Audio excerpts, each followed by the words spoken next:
আপনারা জানেন যে এই নির্বাচনে আমার এলাকায় একটা, যদিও আমি এলাকা থেকে নির্বাচন করেছি, কিন্তু সারা দেশের মানুষ সোশ্যাল মিডিয়ার মাধ্যমে যারা আমাকে চিনেন আমার জন্য দোয়া করেছেন। তা আমার ইচ্ছা ছিল যে এমপি হইলে যেসব জিনিসগুলো আসলে প্রকাশ পাইলে জাতির ভালো হয়, দেশের ভালো হয়, এগুলো আমি প্রকাশ করব।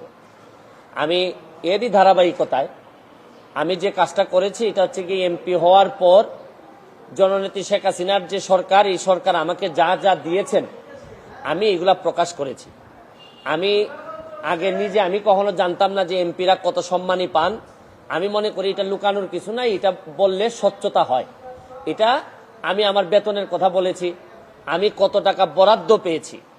বরাদ্দ মানে হচ্ছে গিয়ে ওনারা বলছেন যে নগদ টাকা, আসলে বরাদ্দ তো এইটা চিন্তায় আসে কিভাবে যে এমপি নগদ টাকা পাবে। নগদ টাকার তো কোনো বিষয়ই না, আমরা তো ট্রাস্টি মাত্র, আমরা মানুষের সম্পদের ট্রাস্টি, আমাদেরকে মাধ্যমে বন্টন করা হবে। আমরা এই সম্পদের কোনো মালিকও না। ব্যাংকের যেভাবে ব্যাংক কর্মকর্তা যেভাবে আমার টাকা জমা নেন আবার আমার টাকা ফেরত দেন, কিন্তু ওনার হাত দিয়েই যায়, কিন্তু এই টাকার মালিক তো উনি না, উনি হচ্ছেন গিয়ে ট্রাস্টি। একই রকম আমি এমপি হিসাবে আমি ট্রাস্টি মনে করি। আর স্বচ্ছতার বিষয়ে আমি বলছি যে এত এত টাকা পেয়েছি। কিন্তু এইটা বিরোধী দলের চিফ হুইপ আমাদের চুন্নু সাহেব, মুজিবুল হক চুন্নু সাহেব, উনি স্পিকারের কাছে, আমাদের মাননীয় স্পিকারের কাছে উনি বিচার দিলেন।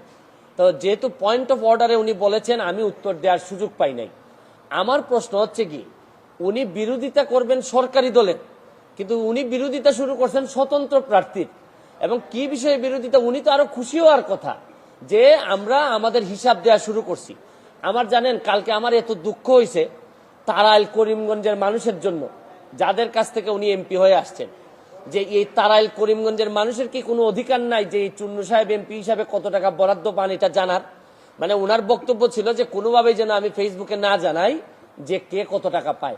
আরে আপনি জানেন যে এইবার মাননীয় প্রধানমন্ত্রী জননেত্রী শেখ হাসিনা আমাদের সবাইকে শাড়ি দিয়েছেন এলাকায় বন্টন করার জন্য। এই শাড়ি কি আমি প্রধানমন্ত্রীর উপহার কি আমি বলবো না? মানে আমি কি এটা লুকাই রাখবো? লুকাই রেখে কি আমার কি এটাকে আমি বিক্রি করে দিব? তা আমি বুঝলাম না স্বচ্ছতার মধ্যে প্রবলেমটা কোথায়। আমি যদি স্বচ্ছ হইতে চাই, আমি যদি যে বরাদ্দ পাই এটা যদি আমি বলে দিতে চাই, বলি জনগণকে, তো এইখানের মধ্যে এমপি হিসাবে আমি অপরাধটা কি করলাম? আর আরেকটা জিনিস হচ্ছে কি, আমি বারবারই বলছি এমপি কিন্তু আমার পেশা না। আমার পেশা হচ্ছে কি বিং এ ব্যারিস্টার। আমি এখানে প্র্যাকটিস করি সুপ্রিম কোর্টের আইনজীবী হিসাবে। আর আমি কথা দিছি যে আমি এমপি হিসাবে একটা টাকা হারাম খাবো না, আমার রক্তের মধ্যে হারাম যাবে না। সুতরাং রাষ্ট্রের টাকা, জননেত্রী শেখ হাসিনার সরকারের টাকা, এটা যে টাকা আসবে এটা আমি সবার সামনে তুলে ধরবো। এখন আমার কেন জানি মনে হইতেছে যে মুজিবুল হক চুন্নু সাহেবের হয়তো আমি বলে দেয়াতে সমস্যা হচ্ছে, যে উনার মনে হয় রাজনীতি করাটাই পেশা, এটা থেকেই উনি সবকিছু নির্বাহ করেন কিনা আমার জানা নাই। কারণ উনার আলাদা কোনো পেশা থাকলে এটা নিয়ে উনি কোনো চিন্তা করতেন না। তবে কালকে উনি একটা বুদ্ধি করে কাজ করছেন, বাকি সব এমপিরা উনার দলে টানার চেষ্টা করছেন যে 349 জন এমপির নাকি বদনাম হচ্ছে। আরে কি আশ্চর্য কারবার! একটা মানুষ এমপি হওয়ার পর তার বরাদ্দ সে বলবে না যে আপনারা জনগণের এই বরাদ্দ আসছে, আপনারা আপনারটা ভাগ করে নেবেন? এটার বলার মধ্যে শুনেন, এই মুজিবুল হক চুন্নু সাহেব সম্ভবত এই প্রথম বঙ্গবন্ধুর একজন আদর্শের সৈনিকের মুখোমুখি হয়েছেন।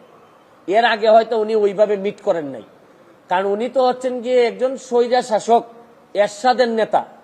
স্বৈরা শাসক এরশাদ, যিনি সারা জীবন এরকম জোর জবরদস্তি আর টাকা বানানো ছাড়া তার নেতা কর্মীদের খুব বেশি কিছু শিখাই যান নাই, সবার না, অল্প কিছু নেতাদেরকে যারা অনেক টাকার মালিক হয়েছেন এরশাদের আমলে। উনি তো এরশাদের স্বৈর শাসক এরশাদের একজন নেতা হয়ে উনি বঙ্গবন্ধুর আদর্শের সৈনিকের, প্রকৃত আদর্শের সৈনিকের মুখোমুখি এই প্রথম সংসদে হয়েছেন মনে হয়। এর আগে হয়তো তীব্রভাবে কারো মুখোমুখি হন নাই, এই জন্য উনার এত গাত্রদাহ। আর এত গাত্রদাহ কিসের? আরে ভাই আমার টাকা এটা। আর আরেকটা বিষয়, আমি যে আমার এলাকায় বলছি যে আমি 29 কোটি টাকা পাইছি বরাদ্দ, আমি কি কোনো কথা মিথ্যে বলছি? মিথ্যে বললে উনি আমার বিরুদ্ধে ব্যবস্থা নিক। আমি বলতে পারবো না, মানে আমি বরাদ্দ পাইছি এটা আমি বলতে পারবো না আমার এলাকায়, মানে কি আমি কি চুরি করতে চাই? মানে বিষয়টা যদি হইতো যে আমি এই টাকা পাই নাই, আমারে 25 কোটি টাকা দেওয়া হয়েছে রাস্তা বানানোর জন্য, এটা আমার বরাদ্দ, আমি বলে দিব কোথায় কোথায় রাস্তা হবে। আমাকে দেওয়া হয়েছে মসজিদ মন্দিরে টাকা দেওয়ার জন্য 2 কোটি, এটা আমার বরাদ্দ, আমার নামে আসবে, আমি এগুলা দিয়ে দিব কোথায় কোথায় বরাদ্দ হবে। টিআর কাবিকা আসছে আমার নামে, আমি দিব, কোথায় কোথায় বরাদ্দ দিয়ে দিব। আমার শুধু নিশ্চিত করতে হবে এই টাকাটা যেন আমি এবং আমার পরিবার খেয়ে না ফেলে, বা আমার লোকজন যেন খেয়ে না ফেলে।